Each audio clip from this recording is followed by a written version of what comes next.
Clara had never imagined life could pivot so violently, leaving her stranded on the ragged edge of the world with a fragile life clinging to her, a tiny heartbeat pressed against her chest that became the center of her fragile existence, a reminder of love she had not yet been allowed to fully claim, the town she had once considered home, the people whose smiles had been a balm to her loneliness, now treated her as though she were a shadow of shame, whispers trailing her through dusty streets like poisonous smoke, hands pointed, eyes cold, hearts locked behind walls of judgment that made her wonder if kindness had ever existed outside her own desperate dreams. And yet she walked, because to stop was to surrender, to admit that the weight of her own despair and the baby in her arms was more than she could bear, and she refused to allow hopelessness to claim them both. So she pressed on, each footstep on the cracked earth echoing the beat of her determination and the quiet rhythm of fear that accompanied every moment of vulnerability. Hunger gnawed at her belly with relentless persistence,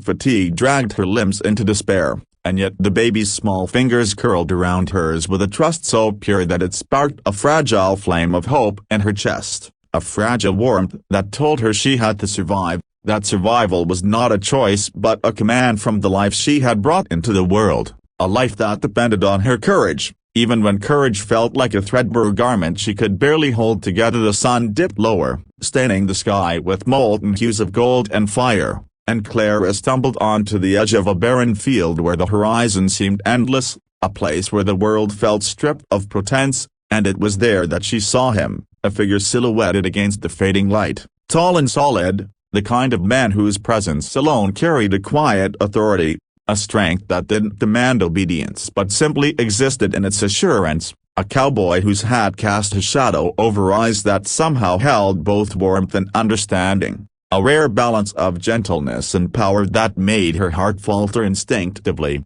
She tightened her grip on the baby, suspicion coiling through her, but the cowboy did not rush, did not speak in judgment, did not move with expectation. Instead he knelt on one knee, hands open, bodied language inviting trust without forcing it, and for the first time in days, Clara felt the edges of panic ease, a small, trembling sliver of relief making its way through the raw fear and exhaustion that had become her constant companions, and she allowed herself to hear the words when they came, soft as the wind across the plains. "You don't have to do this alone," a promise carried not in grand gestures but in the steady simplicity of a voice that refused to break under the weight of the world, a voice that seemed to say, "I see you, I understand you, and I will hold you." And something in her, long buried beneath shame and the endless judgment of others, quivered with disbelief, the idea that someone could care without question, without expectation,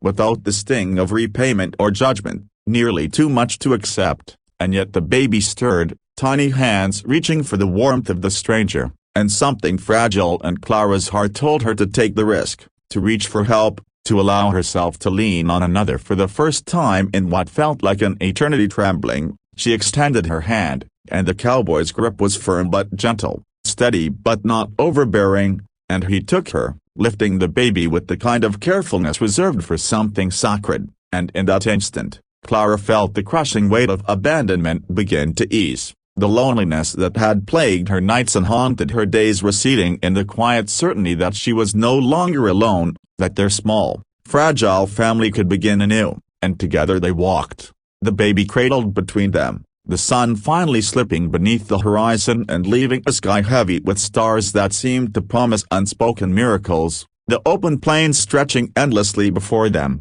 a canvas upon which they could paint the life they had been denied elsewhere. Days passed in a rhythm of survival and tentative hope, each morning greeted with the muted thrill of discovery as the cowboy showed Clara how to find sustenance in the wild, how to read the signs of the land, how to move without fear of judgment, and in each lesson, Clara discovered not only the world around her but the strength within her own spirit, a resilience she had never allowed herself to recognize, a courage that grew with every mile they traveled together, and the baby, growing stronger with each passing day, seemed to sense the sanctuary around him, cooing and laughing in ways that made Clara's heart swell with gratitude and disbelief that such joy could exist in a world that had once been so cruel. Nights were spent under blankets of stars, the cowboy tending to the baby while Clara allowed herself the rare luxury of rest, the gentle murmur of his voice lulling both her and the child into sleep, the soft crackle of firewood breaking the quiet like a heartbeat that reassured them that warmth and security could still exist. And in the intimacy of those small, quiet moments, Clara began to learn the contours of trust, the boundaries of love, the delicate art of allowing someone to care without fearing betrayal. And each time she reached for him, whether for comfort, guidance, or simply to feel less alone, she felt the profound weight of being seen, of being valued, of being understood in a world that had seemed determined to erase her existence. The town that had cast her out faded further and further behind them, a distant memory of cruelty that lost its power over her as each step into the wide, forgiving landscape brought a new sense of possibility, a life unshackled from judgment, a family forged not by blood or expectation but by mutual care and unwavering presence. And Clara began to imagine a future that had once seemed impossible, a life in which her child would never know the sting of exclusion, a life in which they could thrive without shame, without fear, with the cowboy's steady hands guiding them, holding them, never letting go. And the bond they formed was not built on fleeting attraction or shallow sentiment but on the raw, unyielding truth of survival, of love as a choice made each day, consciously, deliberately, fiercely. And Clara, for the first time in years, allowed herself to breathe without the suffocating weight of judgment, to laugh without fear of mockery, to hope without the shadow of inevitable disappointment looming, because the cowboy had not only taken their hands, he had taken the burden of loneliness and despair and replaced it with unwavering presence, and each day, each mile, each quiet gesture of care strengthened that bond, made it unbreakable. And Clara knew with a certainty that stunned her, a certainty that replaced fear with confidence, that this love, this protection, this partnership was not fleeting, it was not conditional, it was eternal in the way that some rare and extraordinary things are. And as the baby cooed and reached for both of them,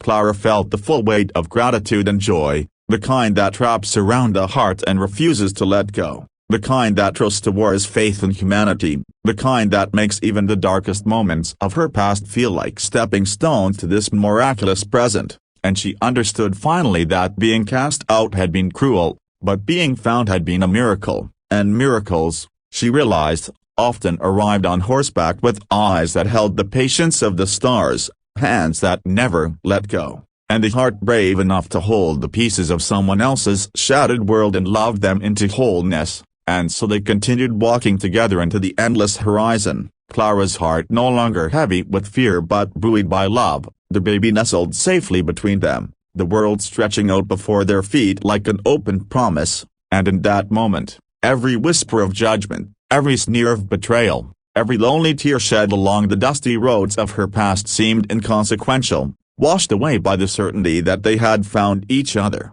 that they would endure, that they would thrive, and that the cowboy who had taken their hands and never let go would remain the anchor in their lives, the steadfast guardian of their hearts, the unwavering force that transformed despair into hope, isolation into family, and fear into a fierce, radiant joy that neither time nor hardship could ever diminish. And Clara knew, with every fiber of her being, that this was only the beginning of a life reborn, a love proven unshakable, and a story of survival and devotion that would never end as long as they held each other, walked together under endless skies, and let the bond forged in hardship and tenderness define them in every step forward, every night under the stars, every morning greeted with promise, and every heartbeat shared between mother, child, and the cowboy who had given them both the chance to live, to love, and to never be cast out again.